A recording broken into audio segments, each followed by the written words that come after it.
Assalamu alaikum, brothers. My name is Walead, and I was asked to share my story after hearing everybody else's story as well. You have seen me in the office, typically Wednesdays and Sundays. You might not see me as much on Sundays due to my son's basketball traveling schedule, but inshallah, I will still make it every Wednesday and make myself available to everybody and anybody as much as I can. I have been a practicing Muslim since I was born into a Muslim family. By all accounts, I was your traditional Muslim that you met. Prayed, fasted, believed in the law, gave charity, did what was mandatory.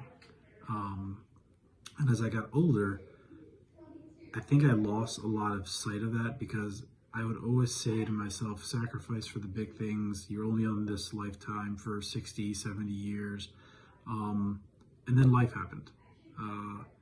You get into your career, you get into being a professional, you get into being a father, you get into being a husband.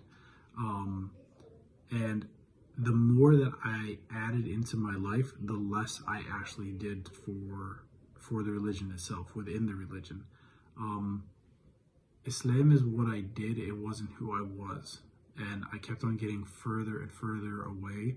I guess the best way to explain it is Shaitan does his little whispers, his tricks. Oh, you've got to be preoccupied in this, preoccupied in that, and you've got to do this, and you got to do that. I would miss prayers, but I would make them up thinking that was okay. And then I don't mind sharing. There comes a crux. There comes a point where the two worlds merge, or not merge, but they dissect. And you go through your tests and trials. You go through those calamities. And it was in that calamity, it was about a year ago, that I too, like alhamdulillah, I'd heard a voice. Best way to put it. This isn't like a premonition. I'd always gone to Friday prayer, and even for a while I didn't do that. But when I started to go back to Friday prayer, you get the rotation of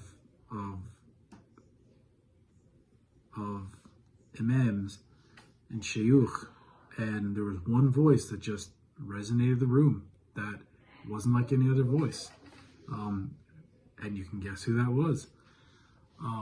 But it was at a time in my life when I remembered that voice. I remembered I had to go seek out that voice when I was at my lowest of lows. When the word I used is redeemable. There's a lot of, again, struggles that you go in life. And I told this to the Sheikh.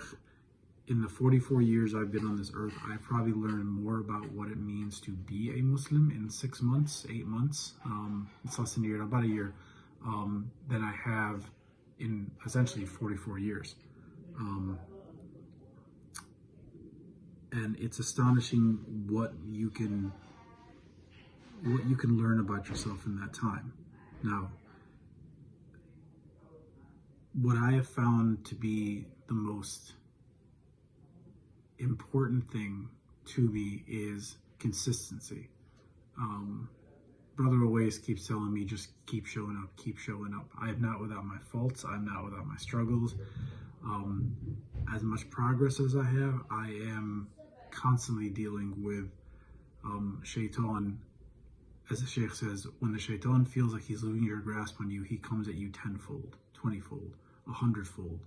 He knows every parlor trick in the book. He's been around for millennia, and he's not going anywhere soon. So just when you think you have a grip on things, he comes at you harder and harder and harder.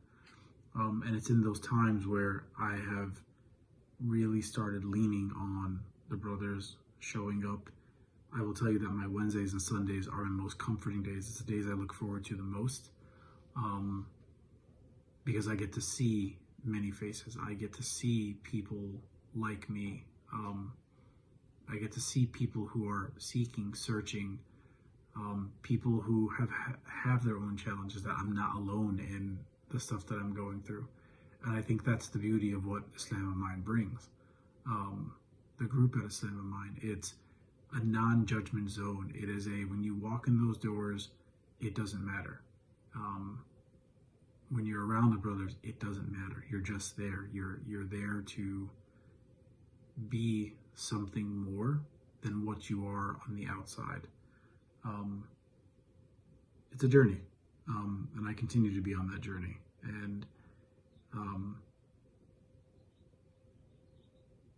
I think we're all going to continue to be on a journey one way or the other. If it's not a test, it's a trial. If it's not a trial, it's a calamity. If it's not a calamity, it's something. And this isn't to say this isn't all bad.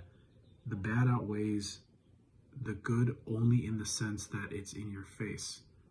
But the Sheikh and you guys keep on reminding me there's so many other blessings.